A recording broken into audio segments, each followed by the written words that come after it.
지렛대효과는 계속 여러분이 어떻게 학습하느냐, 계속 숫자, 요 그림을 계속 그려보세요. 어떤 그림? 무조건 지렛대효과 문제다 하면은 이론이나 계산 문제나 자 하나, 둘, 세 개 놓고 밑에는 투자 금액을 놓고 위에는 수익을 놓을 거다. 그럼 투자액은 투자액대로 이꼴 플러스다. 됐나요? 그러면 간단히 적어서 총 투자액이죠. 부동산 투자액. 그럼 요거는 뭡니까? 융자 금액이죠. 됐나요? 자, 그러면 요거는 뭡니까? 지분 금액이죠. 됐죠? 그럼 금액 했죠? 그럼 여기서 금액이니까 이것도 금액 넣어야 되겠죠? 그럼 총 투자 수익 나오겠죠? 총 수익이 나오겠고, 그 다음에 요거는 뭡니까? 요것을 곱해죠. 이게 뭡니까? 이자율. 자, 이자율 곱하죠? 곱한 것이 올라갑니다. 저당 수익이죠.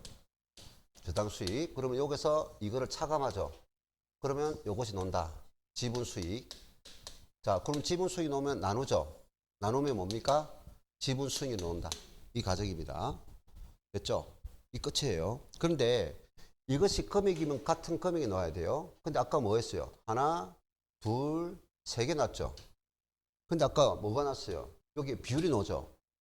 융자 비율이 났죠. 그럼 융자 비율이 나오면 이거는 지분 비율이 나겠죠. 금액으로 전환해도 되고 비율을 놔도 관계없어요. 그럼 이게 이 비율을 두 개 합한 것이 이 비율이 된다는 거. 그럼 여기 30%면 70%, 20%면 80%. 그것만 조심하면 돼요. 그러면 요 퍼센트와 퍼센트를 곱해서 올라가는 거예요. 알겠어요? 그럼 투자액에 대해서 요것도 수익률이 있겠죠. 그럼 요것도 비율을 한다면 요것도 비율을 해야 하는 거.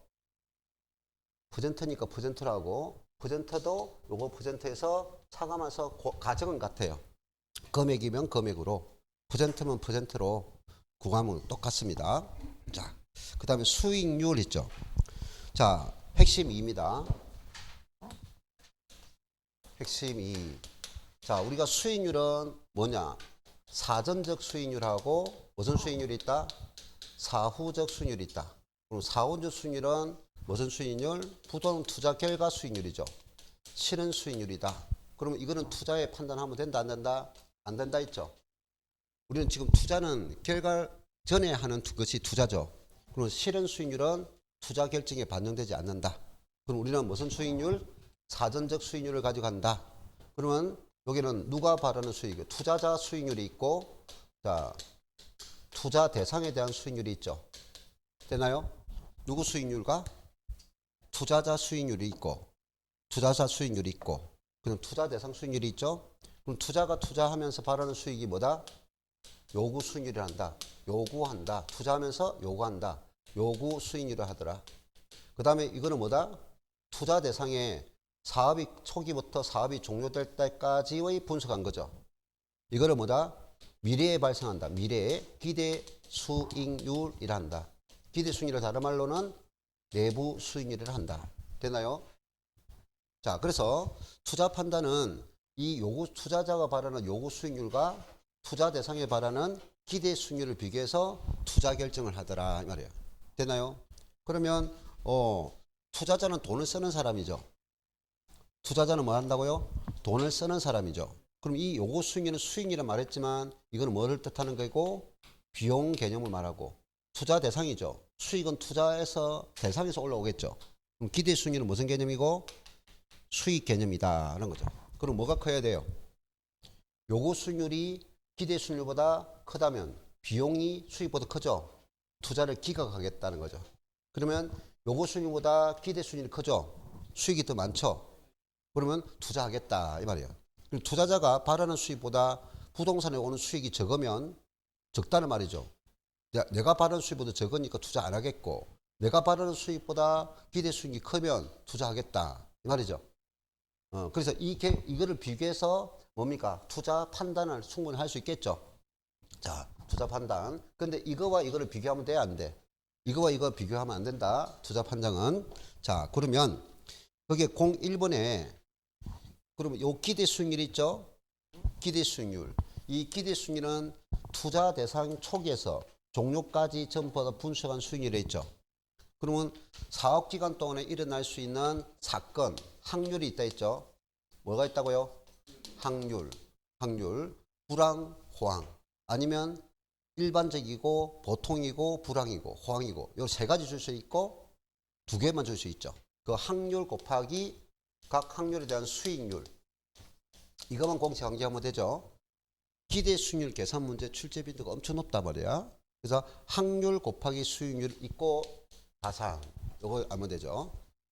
됐나요? 그래서 이거는 요 기대 수익률 계산은 계산 문제를 한 문제를 두고 계속 반복해서 풀어라. 그럼 내 머릿속에 자연스럽게 암기가 된다.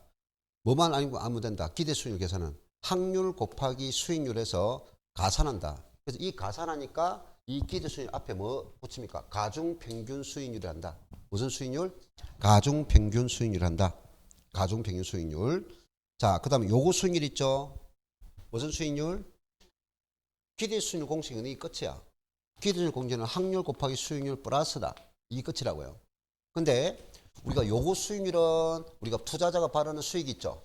거기는 뭐 무위험률 있죠? 무슨 율? 무위험률 플러스 위험 할증률이에요.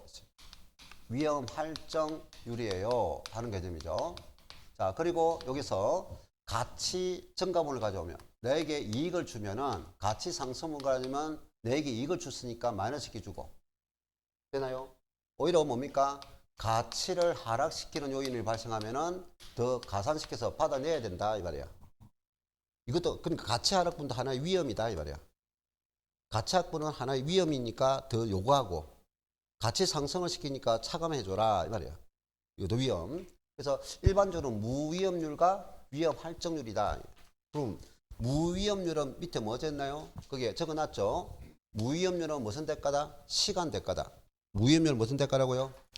시간의 대가다. 그럼 시간만 흘러가면 수익이 발생한다 이 말이야. 일반적으로 이 무위험률은 두 가지 성격을 가지고 있죠. 하나는 뭡니까? 정기예금. 일반 예금이 아니고 정기예금 이자율 개념이죠. 그리고 은행에 돈을 예치하면 최근에 들어서 미국이 은행이 파산되지만 대부분 은행 금융기관은 망하지 않죠. 수익이 보장된다 이 말이야. 시간이 가면 이자가 발생한다 이 말이야. 자, 그러면 무위험률이 정기예금 이자이고 나라가 돈 빌린 거, 나라가 돈 빌리고 발행한 거 국채, 공채라고요. 회사채가 아니고 나라가 돈 빌린 거 국공채 이자율. 그래서 나라도 대부분 안 망하죠. 보장되는 수익이다.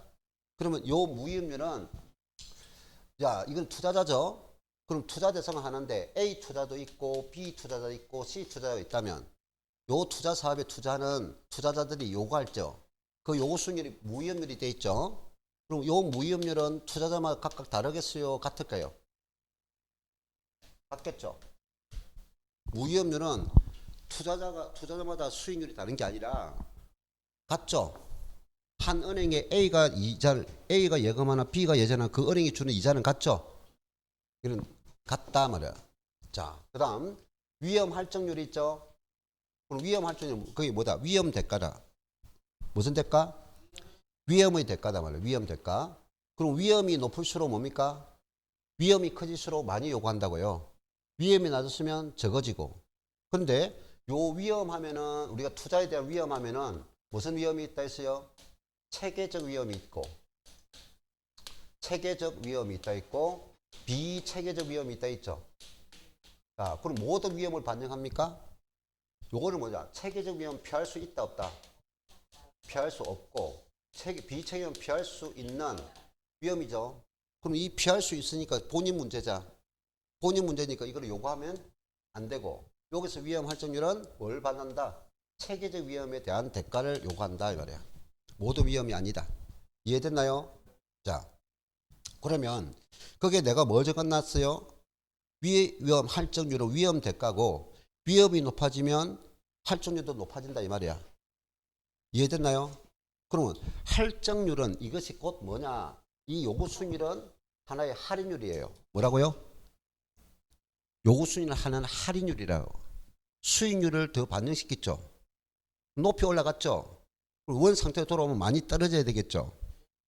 할인율 개념이라고요. 자, 그 다음 그래서 위험을 싫어하는 투자일수록 위험 할증률은 더 커진다. 알겠어요? 자, 그 다음 4번에 보면 무위험률은 투자자의 위험에 대한 태도와 무관하다 하는 거다. 일반 경제 상황이 왜 결정되니까 무위험률은 모든 투자자와 동일한 위험률이다 말이야. 수익률인데 이거는 투자자마다 같겠어요, 다르겠어요? 다르겠죠. 됐나요? 이거는 투자자마다 다른 게 아니고 같고, 위험 할증률은 투자자마다 위험에 대한 성격이 다르죠. 성격이 다르기 때문에 뭐 투자자마다 위험 할증률은 다르다 이 말이에요. 고로 요구 수익률 자체는 투자자마다 다 다르게 수익률이 반영된다 하는 거죠. 알겠어요? 그래서 이게 주관적입니까? 객관적입니까? 각각 투자자마다 수익률이 다르죠. 요구 수익률이. 요구 수익률이 각각 다르죠. 다르단 말이야. 그러면 뭡니까? 주관적이다 하는 거죠. 투자자마다 자기가 바라는 수익이 있다, 주관이 있다고요.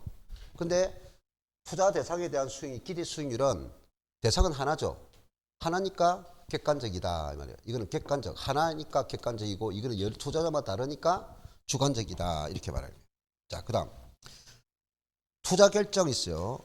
04번. 아까 투자 결정은 뭐가 결정한다? 실현 수익과는 비교하면 안 된다 했죠. 뭐와 무엇을? 투자자가 바라는 요구 수익률과 그다음 투자 대상에 대한 기대 수익률을 비교한다 했죠. 그래서 요구 수익률이 크면 투자를 기각하고 기대 수익률이 크면 투자 결정한다. 이것을 가지고 투자 결정은 쉽겠죠. 이해됐나요? 근데 방금 이거 공식 알아두세요. 반복해서. 자, 그 다음에 5번입니다. 5번은 05번 뭐가 됐나요? 수익률을 균형이라고 했죠. 균형 있어요. 그러면 처음에는 수익률이 같았다 달랐다? 달랐다 이 말이야. 그래서 처음에는 투자자가 바라는 요구 수익률하고 투자 대상이 바라는 투자 대상의 수익률이 달랐어요. 달랐단 말이야. 그럼 달랐는데 어떻게 달랐느냐? 자, 기대 수익률이 더 높아요. 그럼 투자를 합니까? 안 합니까? 투자를 하겠죠. 그래서 처음에는 균형을 맞지 않았다는 거죠.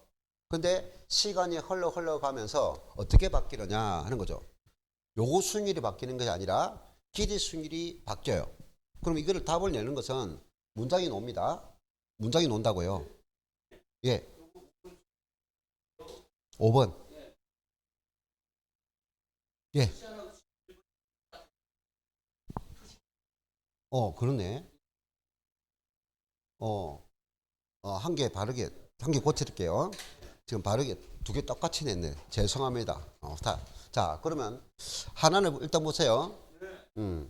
일단 수익률 균형이란 것은 요구 수익률과 기대 수익률이 지금 현재 달랐다는 거야. 달랐는데 뭐가 높았다? 기대 수익률이 높았다 가정 보세요. 그럼 투자를 한다 안 한다? 투자를 한다는 거야. 자, 투자할 거예요. 자, 그럼 이거 지금 기대 수익률 높죠? 1번 투자를 합니다. 그럼 투자를 하니까 시장의 가치는 오르겠어요. 투자가 하니까 수요가 증가되겠죠. 수요가 증가되니까 부동산 가치는 높아지겠죠. 시장 가치는 상승합니다. 그럼 앞으로는 뭡니까? 지금은 투자를 해서 수요가 증가, 시장 가치가 올라갔죠. 더 이상 올라갈 데가 없어요. 수익이 끝에 달랐단 말이야. 최고점이 달았으니까 이제 뭡니까? 떨어질 것밖에 없어요. 그래서 결론은 요거 시장 가치가 상승함으로써 미래에는 기대 수익률이 오히려 낮아집니다. 그러면 기대 수익률이 낮아지니까 요거 수익률이 있었죠? 요거 수익률보다 기대 수익률이 높았죠. 그럼 미래의 균형은 기대 수익률이 하락해서 균형을 이룬다. 이렇게 답했죠. 그래서 답은 그냥 간단해요. 요 가정은 문제 안 나오니까. 요 가정은 문제 안 나오고 이렇게 논다고요. 기대 수익률이 요구 수익률보다 클 경우는 장기적으로 균형이 기대 수익률이 하락해서 균형을 이룬다. 이렇게 답을 내면 돼요. 그럼 답을 내는 거는 이것이 지금 높죠. 높으면 이게 낮아져서 균형을 이룬다. 그 답을 내면 돼요. 알겠어요? 그럼 이게 높은데 높다 하면 안 되고 이거 반대로 말하면 된다고요. 그럼 반대로 2번을 고쳐보면 2번은 요구 수익률과 기대 수익률이 다릅니다. 근데 요구 수익률이 더 큰 결과예요. 그럼 투자합니까? 안 합니까? 그때는 투자를 하지 않을 거야. 그럼 수요가 감소하겠죠. 그럼 수요가 감소하면 시장 가치도 떨어집니다. 그럼 이제 다 떨어졌죠? 이제 다 반대로 이제 올라갈 거야. 기대 심리가 오를 거야. 그럼 기대 수익률이 낮죠? 그럼 장기적으로는 뭐다? 다시 기대 수익률이 상승해서 균형을 이룬다. 이렇게 답하면 되면. 그리고 요거 수익률이 조정되는 게 아닙니다. 요거 수익률은 주관적이죠. 모든 투자자들을 다 조정할 수 없잖아요. 이해됐나요? 그리고 뭐가 조정된다? 기대 수익률이 지금 낮으면 앞으로는 기대 수익률이 높아서 균형을 이루고 기대 수익률이 높으면 기대 수익률이 낮아져서 균형을 이룬다. 쉽게 답할 수 있겠죠? 자, 됐습니다. 투자 가치 그거는 필요 없고 8번 보세요. 몇 번? 08번. 자, 08번은 지금 뭐라 돼 있나요? 위험과 수익은 뭐의 관계다? 상세 관계다. 자, 그럼 요거를 내가 항상 요리했었어요. 위험이 높으면 뭐가 높아요? 수익률도 높아진다. 됐나요? 수익률이 높으면 할인율도 뭐다? 높은 할인율이 요구된다 이 말이에요. 전부 다 올라가요. 다시 위험이 높으면 빠르는 수익이 높죠. 요구 수익률이 아까 요구 수익률 있잖아요. 위험이 커질수록 요구 수익률이 높아지잖아요. 그럼 요구 수익률이 높아지면 할인율도 높아진다는 거야. 오케이? 그럼 곧 위험이 높으면 할인율이 높아진다 이 말이에요. 오케이 가세요. 그러니까 위험이 커진 만큼 수익이 따라 높아졌으니까 서로 상쇄 관계를 가지고 있다고요. 비례하니까. 자, 그러니까 위험과 수익은 뭐한다? 비례합니다. 위험과 수익은 뭐한다? 위험이 높아지니까 수익도 높아진다고요. 수익률이 수익이니까 함께 올라간다. 여기 이제 하나 더 접는 것은 뭐다? 이것도 같이 적으란 말이야. 위험도 높아지면 수익률도 높아지고 할인율도 높아진다고요. 명심하세요. 예, 꼭 명심하세요. 자, 그 다음 6번 문제 봅시다.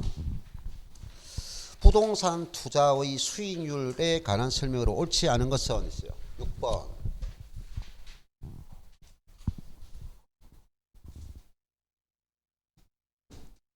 6번. 자, 옳지 않은 것을 물었어요. 1번에 보면 기대 수익률은 있어요. 투자한 부동산의 예상 수익과 예상 지출을 뭐냐? 계산되는 수익률입니다. 했어요.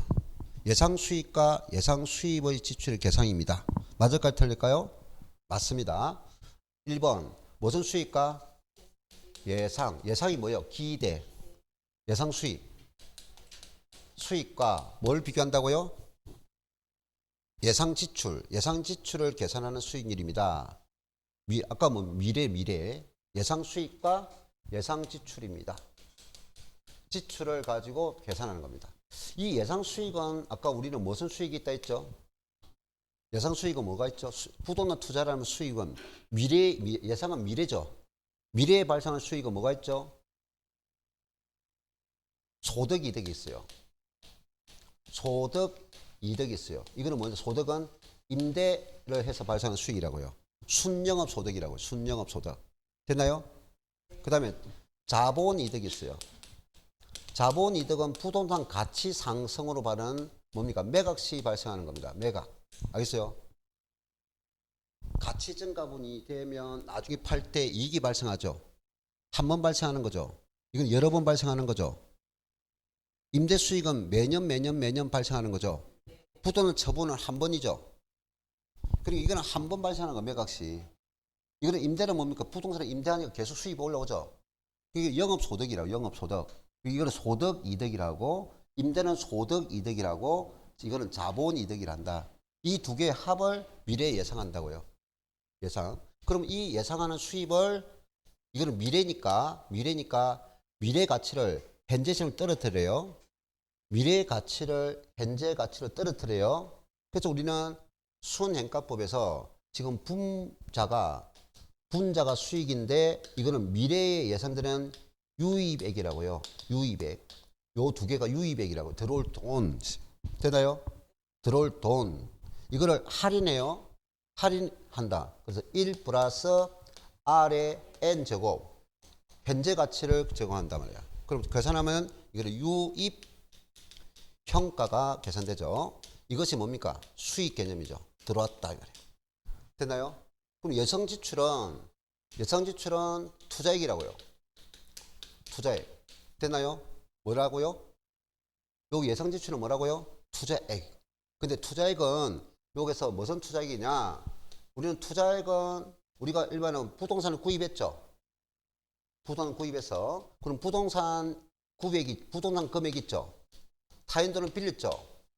융자 있죠, 융자에. 그럼 나에게 지분 있죠. 지분 있어요.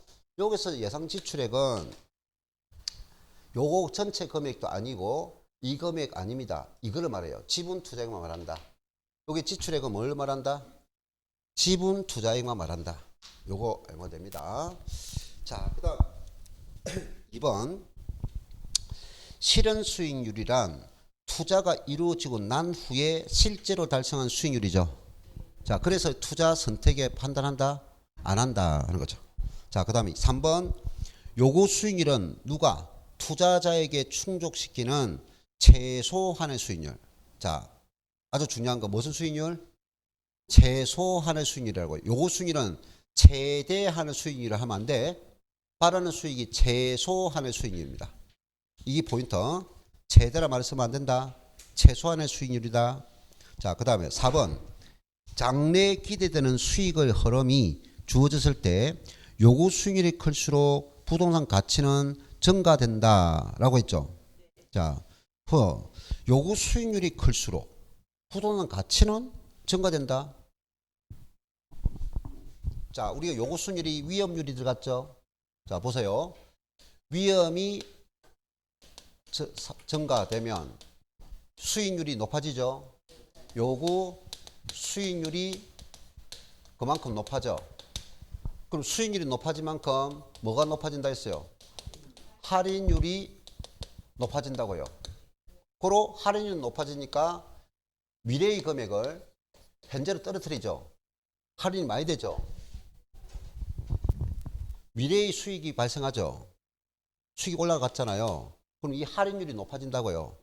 그럼 할인이 높아지면 이게 떨어지죠. 그럼 가치는 하락한다. 가치는 낮아진다 이 말이에요. 됐나요? 위험이 높아지면 수익률이 높아지고 수익이 높아진 것은 할인이 높아졌다는 거예요. 그럼 할인이 높아지는 것은 부동산의 현재 가치는 떨어진단 말이야. 할인율이 높을수록 높이 올라갔으니까 높이 많이 떨어진다고요. 부동산 가치는 하락한다. 알겠습니까? 그래서 증가가 아니고 감소다 이 말이에요. 하락한다 이래야 돼요. 항상 저 알아둬요. 네. 자, 그다음 5번에 투자자의 요구 수익률은 체계적 위험이 정제됨에 따라 상승한다 했죠. 아까 요구 수익률은 모든 위험이 아니라 했어요. 체계적 위험은 피할 수 없기 때문에 피할 수 없으면 절기돼 요구를 해야 된단 말이야. 근데 비체계적 위험은 개별 투자자들이 가지고 있는 위험이라. 그러니까 자기가 해결하면 되는 거야. 그럼 자기 위험을 요구하면 안 된다고요. 알겠어요? 그래서 모든 위험이 아니라는 거. 비체계적 위험하면 안 된다. 체계적 위험이야, 체계적. 자, 그 다음 위험은 종류 있어요. 자, 위험이라는 것은 우리가 투자를 하면은 당연히 뭡니까? 투자를 한다는 것은 뭘 바라는 투자입니까? 미래의 수익을 얻기 위해서 투자하죠. 그럼 미래는 아직 발생하지 않았죠. 그럼 불확실성이라. 그래서 투자는 미래의 수익을 예상하니까 불확실성이라고요. 그 불확실성을 뭐란다? 위험이란다. 자, 위험에는 뭐가 있어요? 사업상 위험 있죠. 사업상 위험. 거기는 시장 위험 있고 운영 위험 있고 위치적 위험이라 있죠. 됐나요? 그게 시장에는 누가 있어요? 수요자가 있고 공급자가 있죠. 그럼 시장의 수요자와 공급자가 계속 움직이죠. 그래서 위험이 발생하는 거고, 운영은 누가 하는 겁니까? 투자자가 하는 거죠. 소유자, 경영자가 하는 거죠. 그럼 경영자가 경영을 소홀히 하면 발생하는 위험이 뭐다? 운영 위험이라고요. 그 다음 위치적 위험은 뭘까요? 위치적은 부동산은 이동합니까? 안 합니까? 부동성을 가지고 있기 때문에 그 부동산이 위치하는 주변 환경이 계속 바뀌죠. 그래서 발생하는 위험이 위치적 위험이다. 됐나요? 자, 그 다음에 2번 금융적 위험 있죠.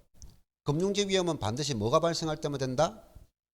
타인 자본을 여기는 금융위험이 채무를 불이행한 발생할 위험을 금융위험인데 포인트 금융위험은 반드시 뭐가 있을 때 타인 자본을 빌려왔을 때만 발생한다고요. 그럼 타인 자본을 빌리지 않으면 발생하지 않는다. 이 개념을 이해하면 되는 거예요. 자, 그 다음 법적 위험은 우리가 행정적으로 있죠. 국가, 공법의 규제가 있죠. 예. 그 다음에 유동성 위험. 유동성 위험은 다른 말로 한금성 위험인데 두 가지가 있어요. 우리 부동산은 현금이 아니죠. 그럼 부동산 구입할 때 현금으로 부동산을 구입했죠. 근데 부동산을 다시 급히 돈이 필요해 현금화 시키려니까 빨리 팔리지 않죠. 그게 한금성 위험이다. 다시 부동산을 현금으로 전하는데 빨리 환전 못하니까 발생하는 위험. 또 하나는 내가 부동산을 현금 주고 살 때 부동산을 10억 주고 샀어요. 그럼 계속 오르면 되는데 다시 처분하고자 할 때 부동산 가치가 많이 떨어질 수도 있죠. 가치 하락으로 발생하는 위험. 이 두 가지를 유동성입니다. 위험 자체를 묻는다면 별표시, 금융위험은 별표시 한 개 하고 그 다음에 유동성 위험에 별표시 한 개 합니다. 요 두 개 정의를 잘 알고 있습니까? 묻는다고요.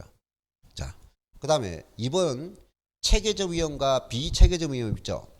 체계적 위험은 일단 시장에서 오는 위험입니다. 그럼 외부 환경에서 오는 위험이라고요. 시장 자체에서 오는 위험. 그러면 투자자 개인이 해결할 수 있어요, 없어요? 해결할 수 없다. 그래서 피할 수 없다. 회피 불가능이다. 이런 용어 쓴다고요.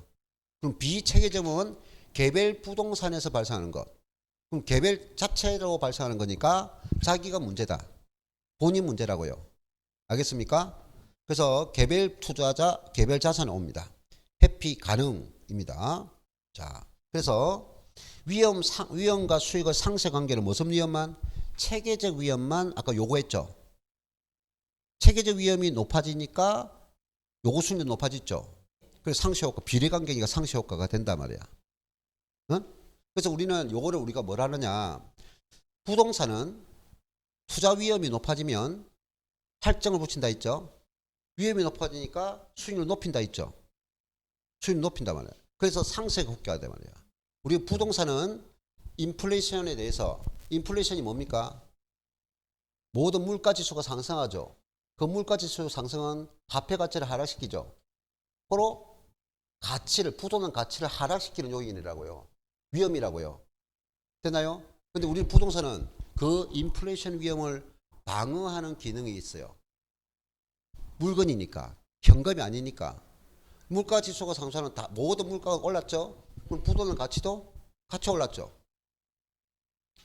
물가가 오르면 부동산 가치도 해물이니까 올랐단 말이야. 그러면 올라간 만큼 가치에 반영됐다고요. 알겠어요? 방어 기능이 있다 이거예요. 이거를 해진 기능이다. 아니면 해지 기능이다. 무슨 기능? 해지하기도 하고 강하게 해서 해증이다. 이렇게 하기도 합니다. 뭐 발음상 문제니까 해지 기능. 알겠어요? 이게 무슨 기능이라고요? 부동산은 인플레이션을 방어하는 기능을 말한다 하는 거죠. 알겠어요? 예. 그래서 우리가 뭐 집을 사는 거하고 전세 사는 거 차이가 크다 이 말이야. 전세 자금은 10년이라도 변화가 없어요. 자기가 맡겨놓은 돈은 변화가 없어요. 그럼 주택 사면 그 주택 살 때 돈은 그 돈이지만 부동산 가치가 오르잖아요. 부동산 소멸되지 않으니까. 알겠어요? 그래서 상 사람하고 전세 사람하고 나중에 가면 10년 지나면 달라진다는 거야. 예. 그 순간은 모릅니다. 자, 그 다음 넘겨서 핵심 4입니다. 위험 처리 있습니다. 위험 처리. 전부 다 이론이죠. 자, 위험을 처리 방법은 제외한다는 방법이 있고 또 뭐야? 있다. 제외가 다른 말로 뭐다? 회피합니다. 요게 조심할 것은 위험을 회피한다. 위험을 회피한다는 말은 위험한 곳에 투자를 하지 않는다 말입니까? 아니면 여러 가지 위험 요소 중에서 위험이 가장 적은 곳에 투자한다는 말입니까? 그렇죠. 위험한 곳에 투자를 하지 않는다는 것이 아니라 위험이 요소가 적은 곳에 투자한다 하는 것이 위험 회피됩니다. 자, 두 번째, 보수적 예측 방법. 우리가 보수적 예측은 뭡니까? 기대 심리를 낮추라는 거야. 그래야 내가 피해를 아픔이 덜하단 말이야. 기대를 낮춰야 아픔이 덜하다고요. 그럼 투자는 뭡니까? 돈을 써야 되죠. 돈을 써야 되고 수익은 쓰고 들어오죠. 그러면 수익 기대치는 높입니까? 낮춥니까? 수익을 기대치는 낮추란 말이야. 수익은 낮게 예측하란 말이야. 이해됩니까? 내가 수익을 높이 잡았는데 실제는 이만큼 따살밖에 안 됐어. 실망이 너무 크죠? 문제가 심각하단 말이에요. 그러면 내가 이렇게 기대치 잡았는데 이보다 더 높으면 높아지면 기분 엄청 좋죠. 그래서 보수적 예측 방법은 수익의 기대치는 뭐다? 낮게 예측하는 게 보수적이고, 그럼 비용은 어떻게 해야 돼?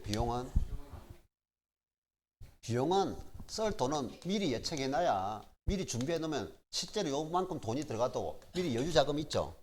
그럼 비용을 낮게 예측하면 실제 이만큼 들어오면 계속 뭡니까? 사업할 생각을 돈 빌릴 때 돌아다닌다고요. 우리 사업자들이 가장 실패하는 중 하나가 이겁니다. 자금의 여유가 없으면 요 본업은 자기가 뭡니까? 사업에 매진해가지고 상사를 해야 되는데 돈을 구한다고 계속 그거 신경 쓴다고 사업을 제대로 못한다고요. 무슨 말이세요? 그러면 정신이 이쪽에 간단 말이에요. 이쪽에. 여기 가야 되는데. 그래서 비용은 높게, 수익은 낮게. 이게 보수적인 예측방법이라. 그럼 위험이 하나의 비용 성격을 가지고 있으니까 위험을 높게 예측하라고요. 알겠어요? 여기서 함정이 하나 있다. 자, 이거는 수익이래죠. 이건 비용이죠. 자, 수익은 뭐 하라 했어요? 높게, 낮게. 낮게. 비용은 높게. 그럼 아까 내가 분명히 말했어요. 자, 문제에서 요구 순위는 어떻게 해야 될까요? 하는 거하고 기대 순위는 어떻게 예측해야 돼요? 보수적 예측 방법은 기대 순위는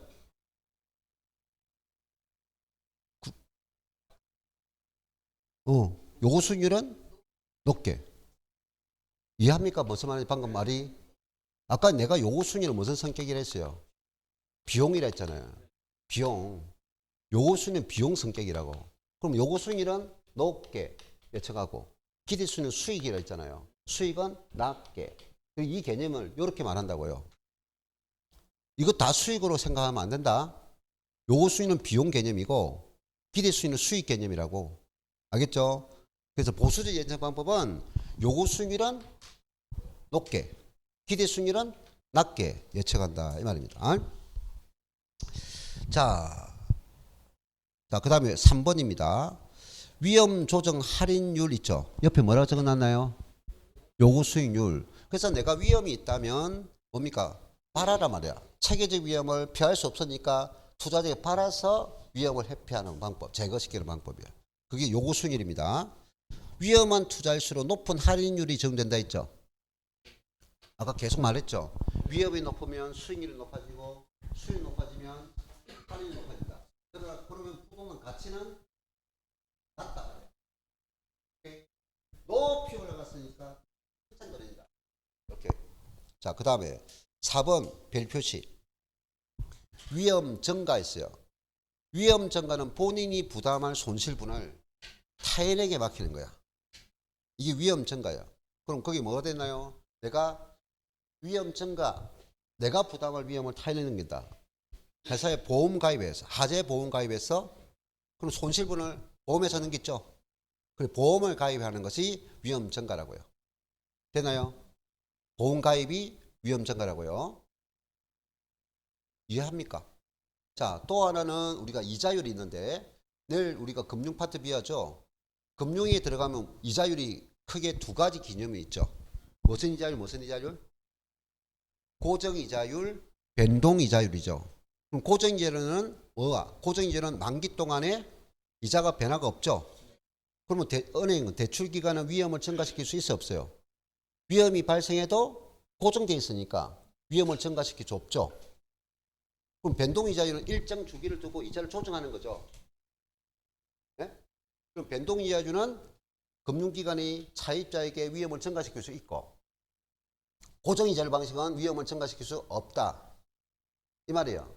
그러면 은행은 어느 방식에서 처음에 어느 방식으로 계획했느냐? 고정 이자율로 처음에 계약했다 봅시다. 은행이.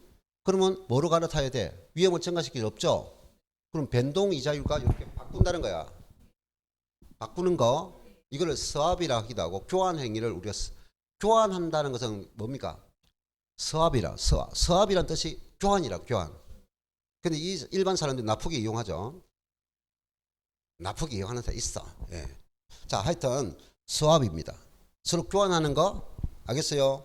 그래서 일반적으로 무슨 금리가? 변동금리가 위험을 증가하는 방식이다. 고정금리 하면 안 돼요. 자, 요대로입니다. 그 다음 5번에 보면 위험통제 있죠.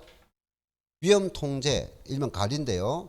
민감도 분석이라 했어요. 무슨 분석? 민감도를요. 민감도를 다른 말로는 감응도 분석이래요. 무슨 분석?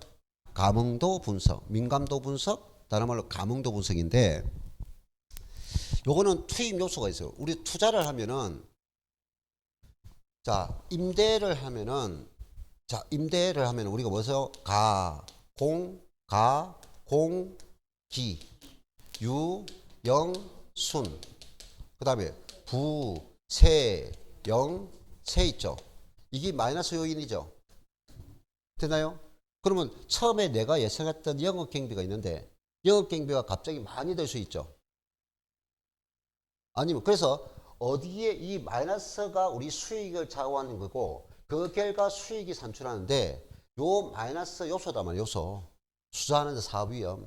이 어디에 이 위험이 많은지를 투입 요소에서 위험이 가장 많이 발생하는 것을 찾아내서 관리하는 것을 민감도 분석이라고요. 알겠어요?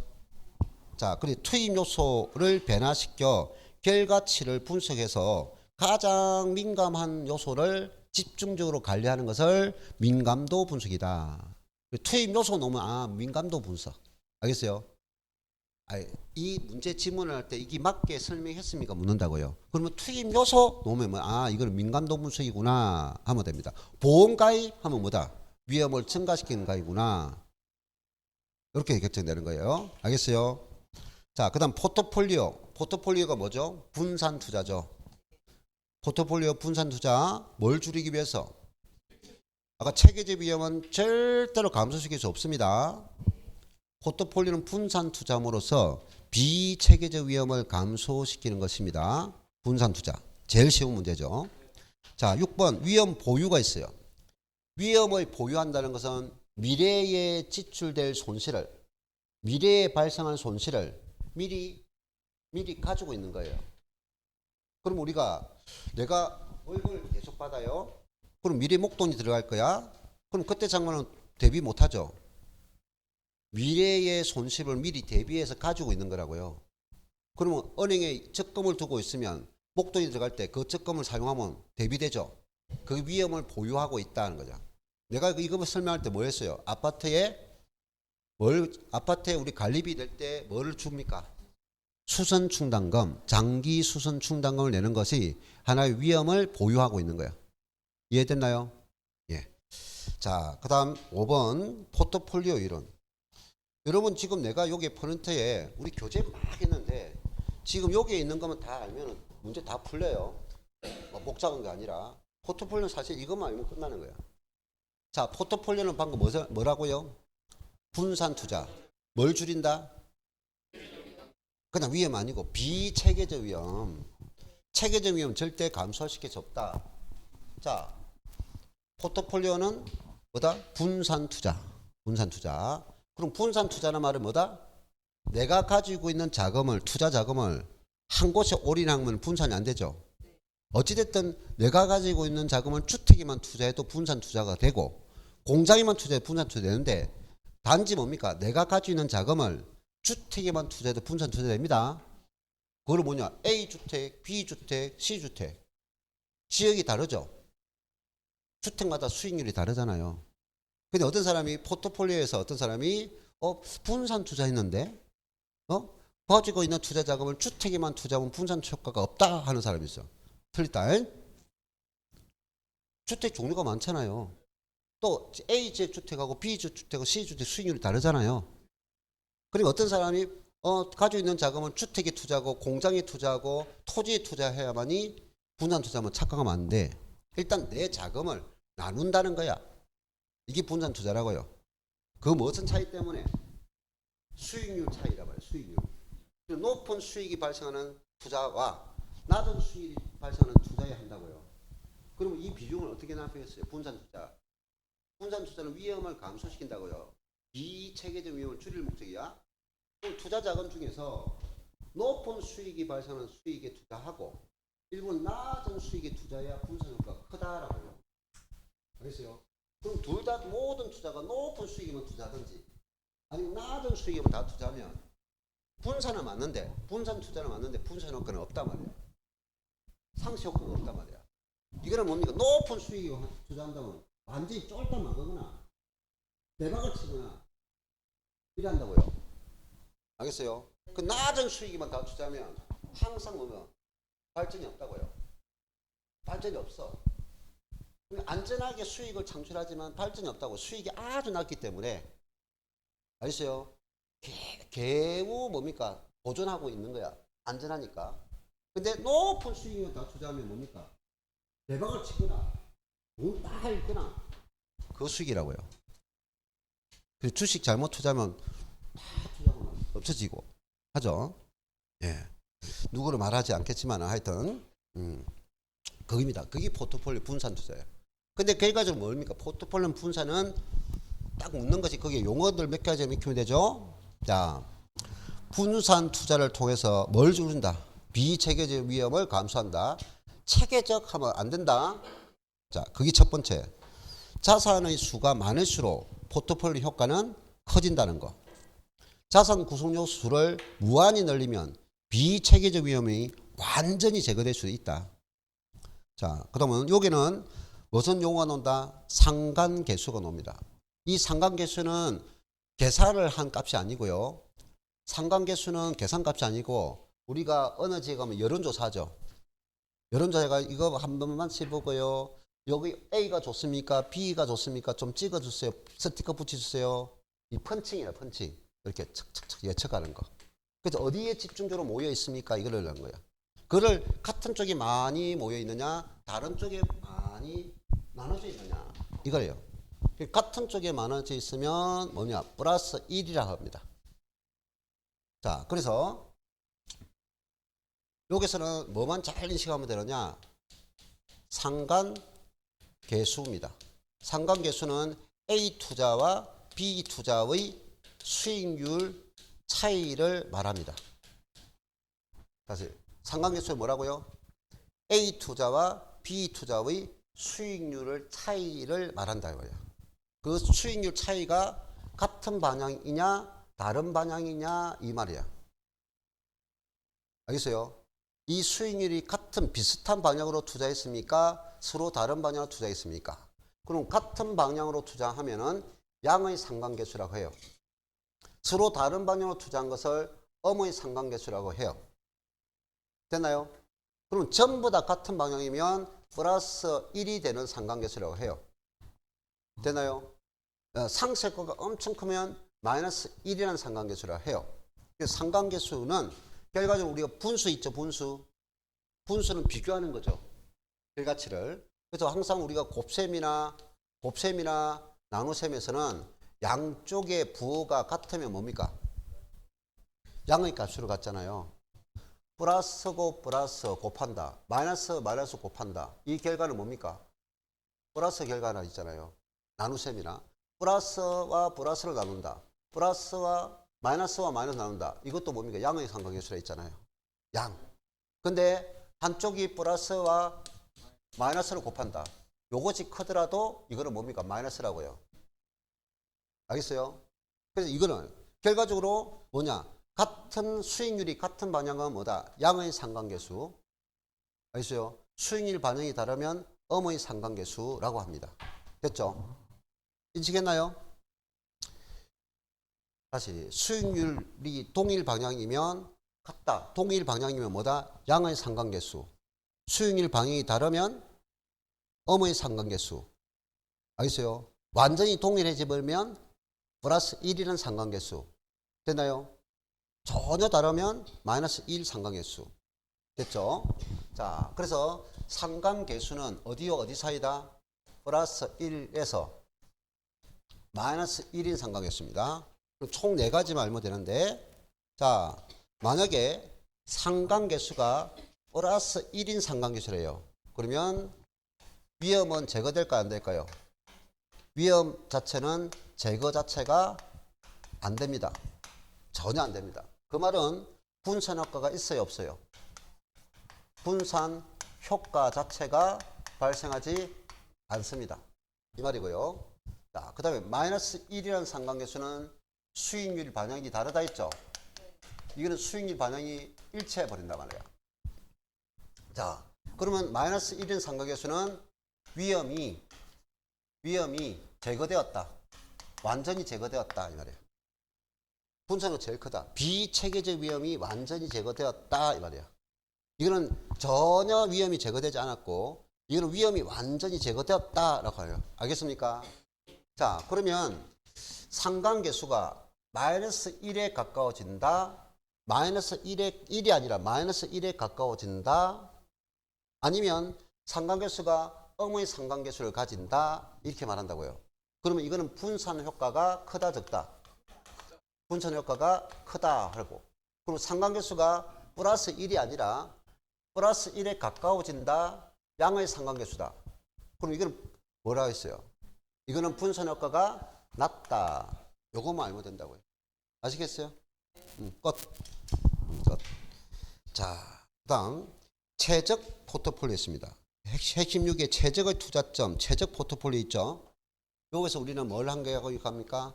평균 분산 지배분리로 있다. 뭐 했다고요? 평균 분산 지배분리. 자, 그 다음 시간에 평균 분산 지배분리 들어가겠습니다.